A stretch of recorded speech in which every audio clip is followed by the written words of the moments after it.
You didn't believe she was dead? For a long time. I just refused to accept that she was gone. Part of, she would never do this to us, but also part of, maybe this is all part of a plan. Quite a severe head injury, but she was very much still alive on the back seat. And those people that caused the accident, instead of helping, were taking photographs of her dying on the back seat. And then those photographs made their way back to news desks in this country. Princess Diana, the people's princess, stepped into the royal spotlight with her marriage to Prince Charles. Ostensibly no, but given the fact that the Princess of Wales believes that Prince Charles's friendship with another woman, Camilla Parker Bowles, has cast a long shadow over that marriage, must be considered when you look at the failure of this 11-year union. Despite her doubts about the hasty proposal, she saw it as a way to escape her troubled family. But the royal life was anything but a fairy tale. Her marriage to Charles brought to light many secrets, and she faced unkind treatment from the royal family. Distraught by infidelity and cruelty, Diana sought revenge, only to tragically die in a car crash in 1997. Now, decades later, her son is revealing secrets about Charles. Why is he breaking his silence? Join us as we look into the secrets leaked by Princess Diana's son about King Charles' Princess Diana's early life and career. Princess Diana's marriage to the royal family and the controversies that trailed her life after brought her to the limelight. But she had quite an eventful life, even before then. Let's delve into when and how it all started. Diana was born on the 1st of July, 1961, to Edward John Spencer, the Viscount Althorp, and Frances Ruth Burke Roche, who later became known as the Honorable Frances Shand Kidd. She was born as Diana Frances Spencer, and later became Lady Diana Spencer in 1975.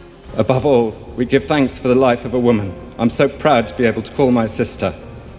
The unique, the complex, the extraordinary and irreplaceable Diana, whose beauty, both internal and external, will never be extinguished from our minds. After her father inherited the Earl Spencer title, her connection to the royal family is evident in her place of birth. Princess Diana was born at Park House, a home that her parents rented on Queen Elizabeth II's estate in Sandringham, England. The former home of Elizabeth's head gardener on her Sandringham estate can be rented for about $400 a night next February for a minimum of 3 nights. The royal family frequently holidayed at the neighboring Sandringham house. London. Queen Mary left Marlborough House for Sandringham, where the royal Christmas was to be spent as a family party. And Diana played with Princes Andrew and Edward. With such a noble background, how did Diana's early life lead to her eventual fate and controversial life? Get ready for the most epic moment of the video. Diana was the youngest daughter of her parents, and she had 2 older sisters, Jane Fellows and Sarah McCorquodale, and a younger brother, Charles Spencer, 9th Earl Spencer. She had another brother, John, but he died in infancy a year before Diana was born. From her mother's devastating loss of a baby boy, she was never allowed to hold her first son. Both of her grandmothers, Cynthia Spencer and Ruth Roche, were ladies-in-waiting to Queen Mother Elizabeth. After losing John, her parents were hoping for another boy to carry on the family line, and so they didn't choose a name for a week after her birth until they settled on Diana Frances after her mother and Lady Diana Spencer, a great-aunt who was also a prospective Princess of Wales as a potential bride for Frederick, Prince of Wales. Diana was also nicknamed Dooch within the family because of her duchess-like attitude in childhood. On August 30th, 1961, Diana was baptized at St. Mary Magdalene Church, Sandringham. Despite her birth as the 3rd child and 4th born of the family, her parents still wanted a male to be their heir, and this really put a strain on their marriage, especially after Lady Althorp was sent to Harley Street clinics in London to determine the cause of her inability to produce a male heir. Her younger brother Charles would later describe this sole event as humiliating and a dreadful time for his parents. It was in fact probable that this was the root cause of their divorce. Paul Workman now on the world's most famous couple, heading for the world's most famous divorce. Diana was 7 years old when her parents divorced, and her mother went on to marry Peter Shand Kidd in 1969.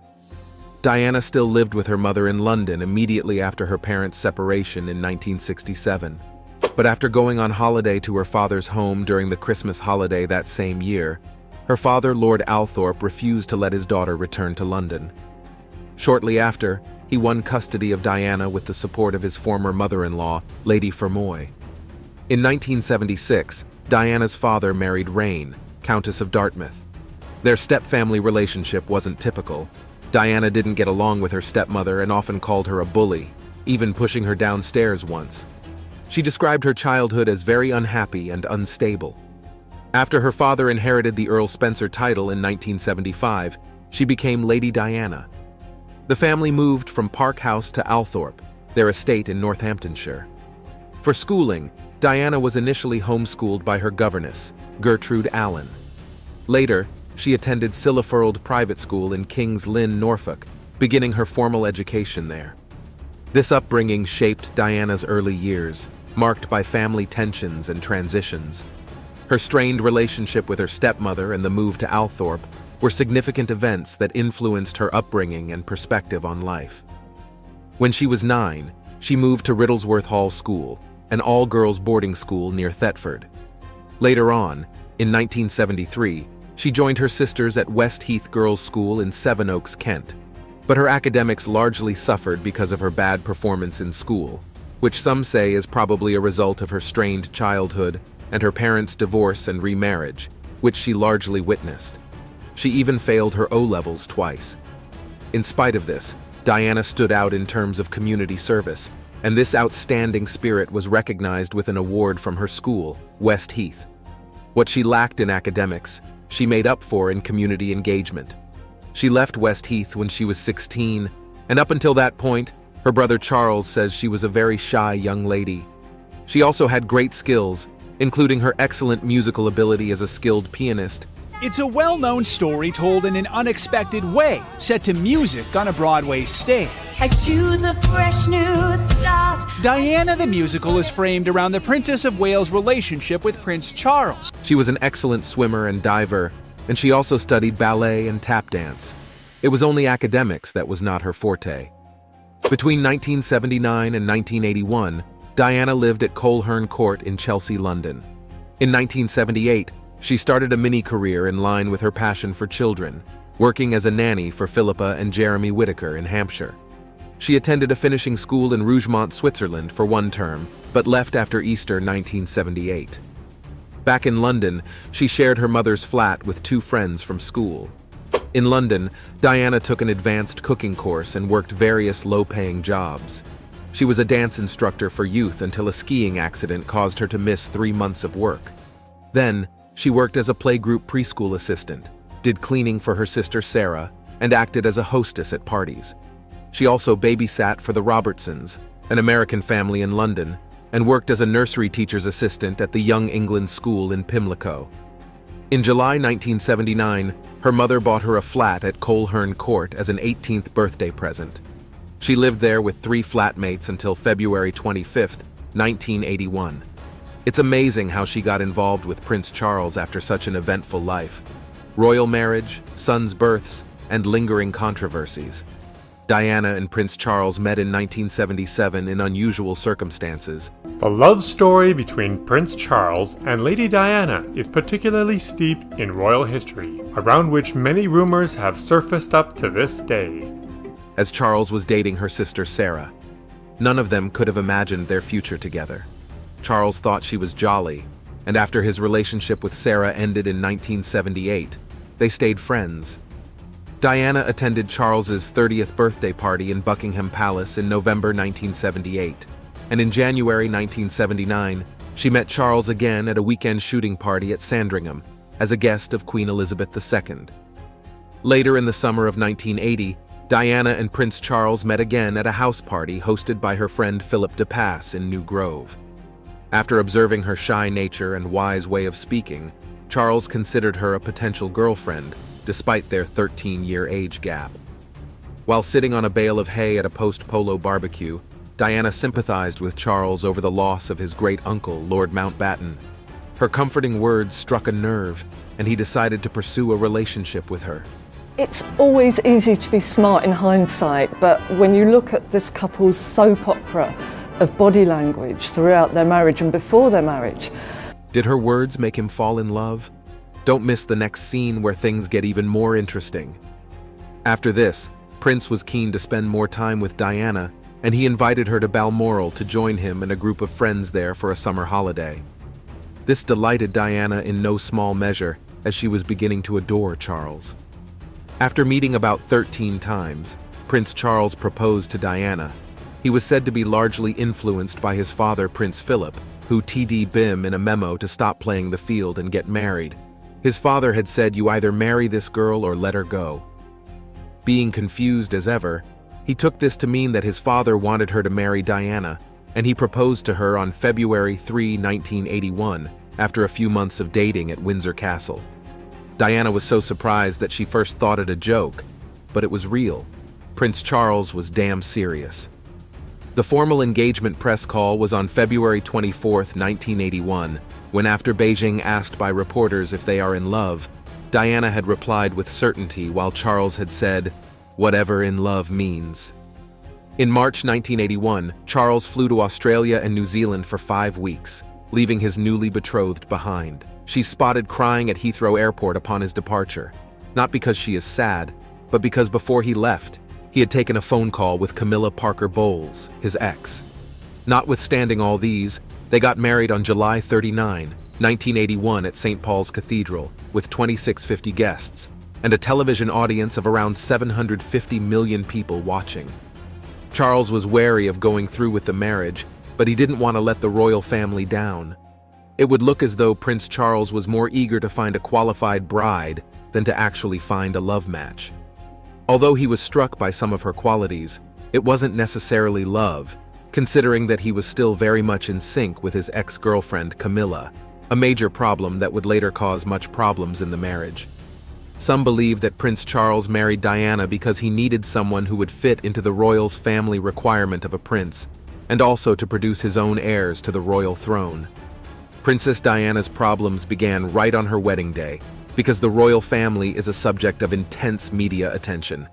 It comes with the status, and anyone who is getting into the royal family must be ready to face the odds. Media attention had always been on Prince Charles ever since he started dating. Every of his love interests have been a subject of scrutiny by the press on whether or not they were fit for the royal throne. Diana was not an exception. When on their wedding day, she broke tradition by omitting the word obey from her vows, and it generated a lot of attention and criticism from the media all at once, launching her first hand into one of the many trials of the royal family. After the couple's fairy tale wedding, Diana felt overwhelmed by her royal duties and the intense media coverage of nearly every aspect of her life. The many duties and the lack of affection from the prince meant that they spent little time together, and the princess was not having it easy. Due to this, in January 1982, 12 weeks into her pregnancy with William, Diana deliberately threw herself down the stairs at the Sandringham House royal residence in Norfolk because she had eating disorder, bulimia, and was feeling so despondent and inadequate in her marriage to Charles. But the baby was unharmed. There was a ray of hope after the birth of their first son, William, on June 21, 1982, at St. Mary's Hospital in London, and Prince Charles, having attended the broth, described the experience as astonishing. The birth of their first son deepened the relationship between Diana and the prince a little. Diana experienced postpartum depression after her pregnancy with William and found the intense media attention surrounding her pregnancy difficult to bear. In 1983, when William was just 9 months old, Diana couldn't bear to leave him behind for a 6-week tour of Australia and New Zealand. She broke royal tradition by taking him along, sparking a mixed reaction from the press, from harsh criticism to applause from parts of the public. Then, on September 15, 1984, Princess Diana gave birth to Prince Harry, with Charles by her side. Interestingly, 6 weeks before Harry's birth, Charles had thought Diana was expecting a girl. When Harry, a boy, arrived instead, Diana kept it a surprise from Charles, perhaps enjoying the closeness it brought them. But Charles's disappointment over Harry's gender and his hair color strained their marriage further. Diana felt resentful, beginning a journey of secrecy and revenge. This bitterness lingered, And years later, Prince William began leaking royal secrets, drawing widespread media attention. It begs the question, why did Charles break the royal rule of secrecy, and why did both sons turn away from their father? Stay tuned, the most exciting part is just around the corner. Prince William's unveiled King Charles's secrets.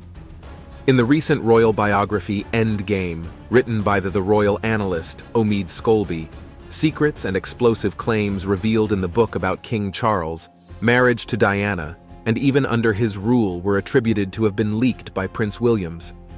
Interestingly, some claim that it is due to his overambition to become king one day that he broke the sacred code of the royal family, keeping the mouth sealed and keeping secrets. The secrets released by him corroborated the many suspicions of there being a foul play surrounding the death of Princess Diana, while also adding fresh perspectives to the long-forgotten life of Princess Diana.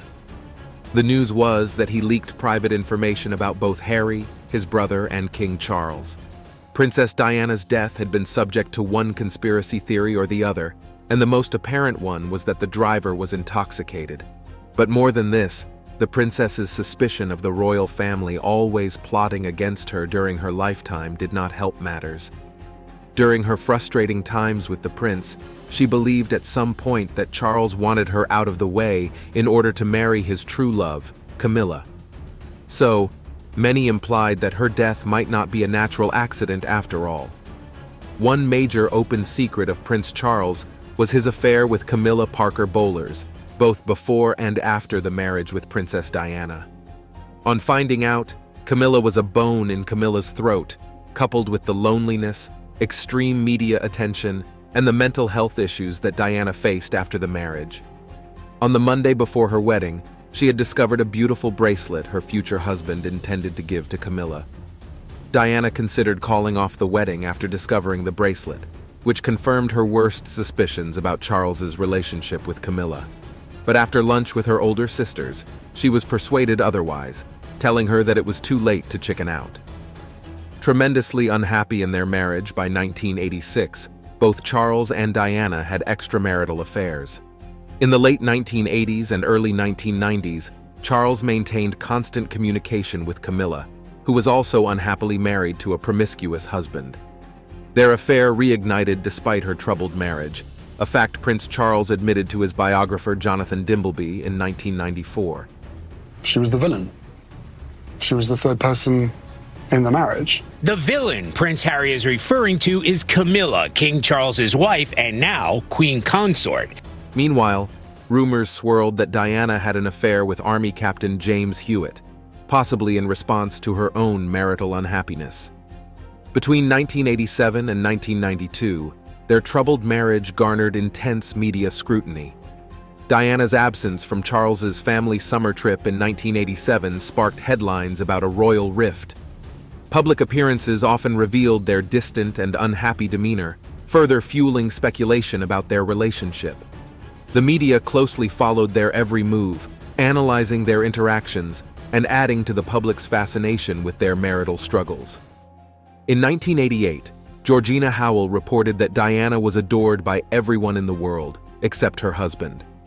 The following year, in 1989, Princess Diana confronted Camilla Parker about her affairs with Prince Charles, which Camilla did not deny. This confrontation highlighted the strained dynamics within their marriage. Moving forward to May 1992, the publication of Diana, her true story caused an international scandal.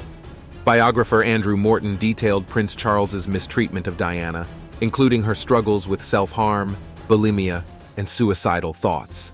Later that year, in November 1992, the Prince and Princess of Wales embarked on a disastrous official trip to South Korea. Their visible misery during the trip earned them the nickname the Glums in the media, signaling an apparent end to any semblance of cordiality between them. This turbulent period further intensified the media attention and speculation surrounding their troubled marriage. Separation, divorce, and Princess Diana's tragic death. All hell was let loose when the Prime Minister John Major announced in the House of Commons that Prince Charles and Princess Diana were amicably separating with no plans to divorce, and the decision on December 9, 1992.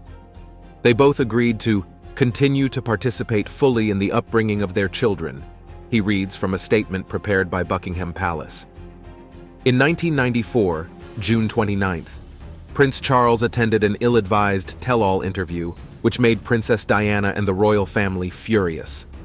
Consequent to this, Princess Diana also sat down for the Panorama interview with Martin Bashir. Did your relationship with James Hewitt go beyond a close friendship? Yes, it did. Yes. Were you unfaithful? Yes, I adored him. Yes, I was in love with him. Where she spoke of her deep sadness in the marriage and how it had always been the three of them in the marriage, firing shots at Prince Charles and Camilla. In 1995, during the subsistence of the separation, Diana entered into a relationship with Hasnat Khan, a British Pakistani. The relationship was kept secret, but became public on November 3, 1996, after it was reported in the media.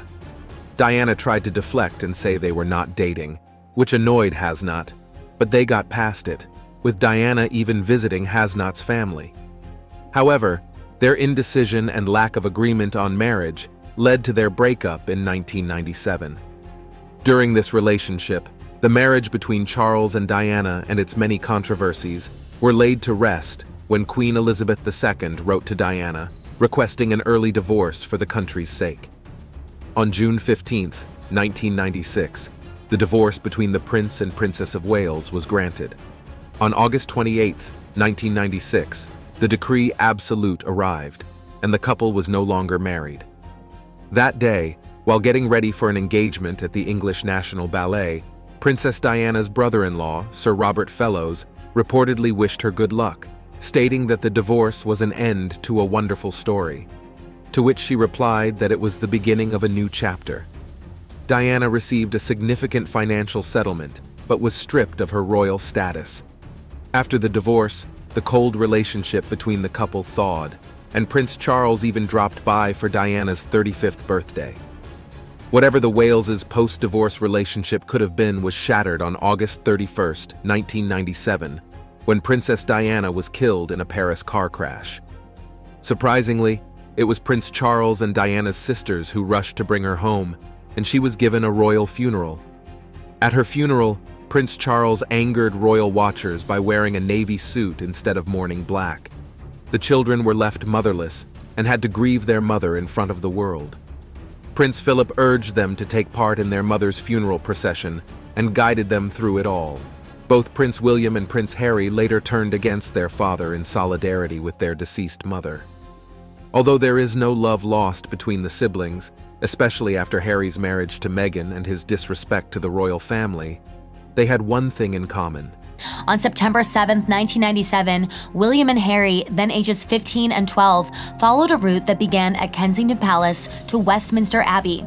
They probably resented King Charles for the life led with their mother. Despite Princess Diana's tumultuous life, she left a legacy behind. She stood up for herself when she took a big step forward and got treatment for her bulimia, which had tormented her for many years. She also calmly confronted Camilla about her relationship with her husband, as at then.